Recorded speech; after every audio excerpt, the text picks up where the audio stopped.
Hello friends, జాగ్రఫీలో plate tectonic theory గురించి ఎప్పుడైనా చదివారా? లేదా తెలుసుకుందాం రండి.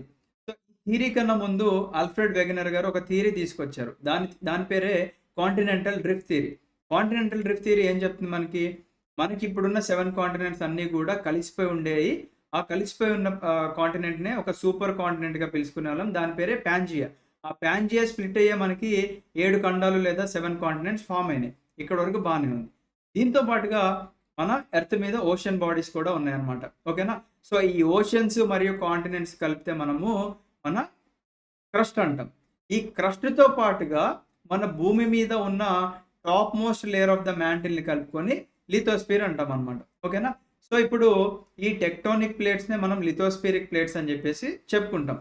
ఈ ప్లేట్స్ వల్ల మనకి అడ్వాంటేజ్ లేదా డిసడ్వాంటేజ్ అని మీరు క్వెషన్ చేస్తే నేనేం చెప్తాను అంటే, ఫస్ట్ ఆఫ్ ఆల్ మన భూమి మీద ఉన్న ఈ టెక్టోనిక్ ప్లేట్స్ అనేవి మూవ్ అవుతూ ఉన్నాయి. ఇలా మూవ్ అవ్వడం వల్ల మనకేమవుతుంది? ఐదర్ ఒక ప్లేట్‌కి మరియు ఇంకో ప్లేట్‌కి మధ్యలో డాష్ ఇచ్చుకుంటాయి. లేదా ఒక కంబైన్డ్ ప్లేట్ నుంచి ఇంకొక ప్లేట్ డైవర్జ్ అవ్వడం లేదా స్ప్లిట్ అవుతూ ఉంటాయి. లేదా 2 డిఫరెంట్ ప్లేట్స్ అనేవి ఇలా రాసుకుపోతూ ఉంటాయన్నమాట. అలా జరగడం వల్ల మనకి వేరియస్ ల్యాండ్ ఫార్మ్స్ అనేవి ఫార్మ్ అవుతూ ఉంటాయన్నమాట. ఫర్ ఎగ్జాంపుల్ 2 2 ప్లేట్స్ ఇలా కొలైడ్ అయినాయనుకోండి. మనకిక్కడ ఏం ఫార్మ్ అవుతున్నాయి? ఒక పక్క మౌంటైన్స్ ఫార్మ్ అవుతున్నాయి.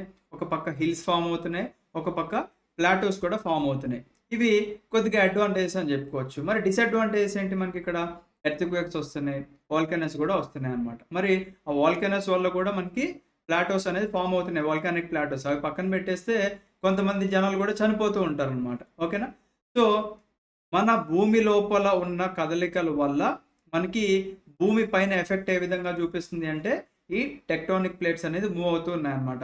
సో, కన్వర్జ్ అయినప్పుడు మనకి ఈ ల్యాండ్ ఫార్మ్స్ ఫార్మ్ అవుతున్నాయి. డైవర్జ్ అయినప్పుడు కూడా ల్యాండ్ ఫార్మ్స్ ఫార్మ్ అవుతున్నాయి. అండ్ అలాగే రాసుకుపోవడం అన్నమాట. రాసుకుపోవడం అంటే మనకి ఇక్కడ ఏంటి? ట్రాన్స్‌ఫార్మ్ అవ్వడం అన్నమాట. ఓకేనా? ఒక ప్లేట్ నుంచి ఇంకో ప్లేట్ ఇట్లా ట్రాన్స్‌ఫార్మ్ అయినప్పుడు కూడా మనకి ఇలాంటి కదలికలనేవి అంటే ఇలాంటి కదలికల వల్ల ల్యాండ్ ఫార్మ్స్ అండ్ అలాగే ఎర్త్‌క్వేక్స్, వోల్కనోస్ చూస్తూ ఉంటాం మనం. ఓకేనా? సో, ప్రతీదీ మనము ఒక చిన్న షార్ట్‌లో డిస్కస్ చేసుకోలేం గదా! దీని గురించి ఆల్రెడీ నేను పీపీటీ తయారు చేశాను.